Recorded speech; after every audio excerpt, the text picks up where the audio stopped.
ચૂંટણી સંપન્ન થઈ અને બીજી તરફ આઈટી વિભાગ એક્શનમાં દેખાઈ રહ્યું છે। સુરતમાં એક સાથે 10 સ્થળોએ દરોડા અને સર્વેની કાર્યવાહી હાથ ધરાઈ છે। ટેક્સટાઇલના મોટા ગ્રુપ પર આવકવેરા વિભાગે દરોડા પાડ્યા છે। કાપડ અને કોલસાના ધંધાર્થીઓ પર તવાઈ બોલાવવામાં આવી છે। એસએન ટ્રેડલિંગ કંપનીમાં દરોડાની કાર્યવાહી। આ સાથે વિદેશથી કોલસાની આયાત કરનાર અગ્રવાલ બંધુઓ શંકાના ઘેરામાં હોવાની પણ જાણકારી મળી રહી છે। કપડાની ડાઇંગ મિલમાં કોલસો મોકલનારને ત્યાં પણ તપાસ। સુરતમાં તપાસના સંદર્ભે મધ્યપ્રદેશમાં પણ તપાસ શરૂ કરવામાં આવી છે। આવકવેરા વિભાગના 25થી વધુ અધિકારીઓ કામગીરીમાં જોડાયા। તપાસના અંતે મોટા પાયે બેનામી વ્યવહારો ખુલે તેવી પણ સંભાવના।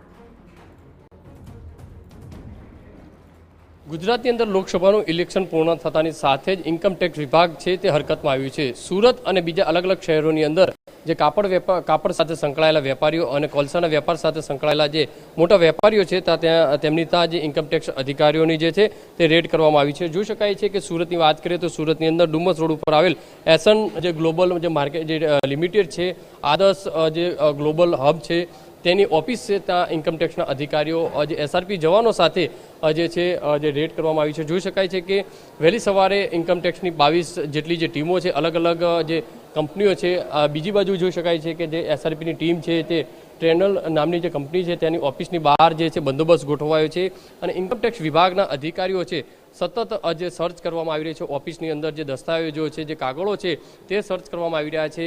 જે બીજા કેટલાક ઓફિસના લોકો છે તેમની પૂછપરછ કરવામાં આવી રહી છે। એસન ગ્લોબલ જે છે કંપની છે તે કોલસાનો જે છે મોટા પ્રમાણમાં વેપાર કરતો હોવાની જે માહિતી મળી રહી છે। સાથે સાથે સુરત એક જે કાપડ વેપારનો જે હબ ગણાય છે, કાપડ વેપાર સાથે કેટલાક જે લોકો સંકળાયેલા છે તેમના જે ભાગીદારો છે, તેમના જે મિત્રો છે તેમની સાથે પણ જે કેટલીક જગ્યાએ તેમના ઘરે સર્ચ કરવાની કામગીરી છે તે ઇન્કમટેક્સ વિભાગ તરફથી અત્યારે કરવામાં આવી રહી છે। અત્યારે જોઈ શકાય છે કે એસન ગ્લોબલ જે પ્રાઇવેટ લિમિટેડ છે, આદર્શ ગ્લોબલ જે કંપની છે તેને ત્યાં ઇન્કમટેક્સ વિભાગના અધિકારીઓ સર્ચ કરી રહ્યા છે।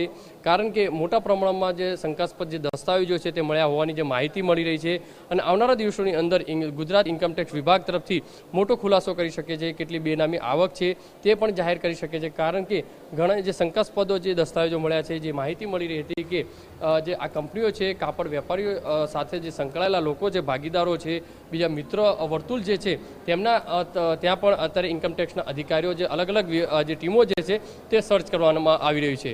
એટલે આવનારા દિવસોની અંદર જે કે ઇન્કમટેક્સ વિભાગ દ્વારા જે મોટું સર્ચ જે કરવામાં આવી રહ્યું છે તેની અંદર બેનામી આંકડો જે છે તે મોટા પ્રમાણમાં બહાર આવી શકે તેવી શક્યતા વ્યક્ત કરવામાં આવી રહી છે। કેમેરામેન સંજય ચંડલ સાથે બલદેવ સુથાર, TV9 સુરત। તો વલસાડમાં નાગરિકોના સ્વાસ્થ્ય સાથે ખુલ્લે આમ ચેડા કરવામાં આવ્યા।